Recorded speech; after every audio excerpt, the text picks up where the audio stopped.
नमस्कार। आज हम एजबेस्टन टेस्ट के दूसरे दिन के खेल पर गहराई से नजर डाल रहे हैं। हमारे पास मैच रिपोर्ट्स हैं, स्कोर कार्ड्स हैं और हमारा मकसद है ये समझना कि कल के खेल में असल में हुआ क्या और मैच किस तरफ जा रहा है। और सबसे बड़ी कहानी तो कप्तान शुभमन गिल की ही है। तो चलिए यहीं से शुरू करते हैं। भारत की पहली पारी 587 रन, ये एक बहुत बड़ा स्कोर है ना? बिल्कुल।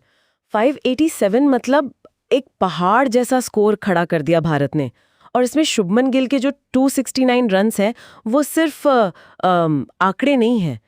रिपोर्ट्स बता रही थीं कि सुबह पिच में थोड़ी हरकत थी, उस वक्त टिके रहना और फिर इतनी लंबी पारी 387 गेंदें खेली उन्होंने। ये इंग्लैंड के गेंदबाजों को मतलब पूरी तरह से थका देने वाली बात है। ये सिर्फ रन नहीं थे, ये समय भी था। हाँ, और ये भी देखना होगा कि यशस्वी जायसवाल के 87 और फिर रविंद्र जडेजा के 89 रन, इसने भी मतलब प्रेशर बनाए रखा लगातार। एक एंड से गिल खड़े थे, दूसरे से रन आ रहे थे। सही कहा। जायसवाल ने तेजी दी शुरू में, जडेजा ने बाद में संभाला। तो इंग्लैंड को ना वो वापसी का मोमेंटम मिला ही नहीं कभी। कुछ एनालिस्ट कह रहे थे कि इंग्लैंड का प्लान था जल्दी विकेट लेने का, लेकिन वो चला नहीं। गिल और बाकियों ने उसे नाकाम कर दिया बिल्कुल। अच्छा, अब आते हैं उस हिस्से पर जहां खेल बड़ा नाटकी हो गया।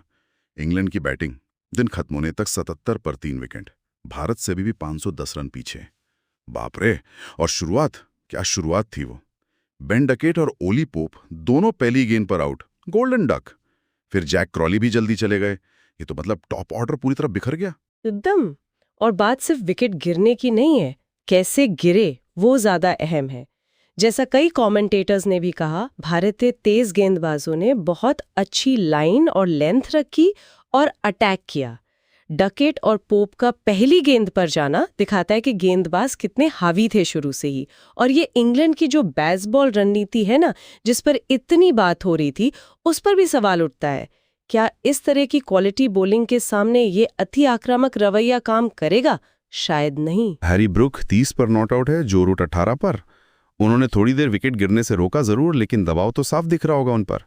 510 रन पीछे होना और टॉप के 3 बल्लेबाज आउट, यहां से वापसी तो बहुत मुश्किल लगती है। मुश्किल तो है ही। देखिए, ब्रुक और रूट दोनों बहुत काबिल बल्लेबाज हैं, इसमें कोई शक नहीं है। लेकिन अब उन पर दोहरा दबाव है, स्कोरबोर्ड का भी और भारतीय गेंदबाजों का भी, जो इस वक्त पूरे कॉन्फिडेंस में हैं। तीसरे दिन का पहला घंटा बहुत ही ज्यादा जरूरी होगा।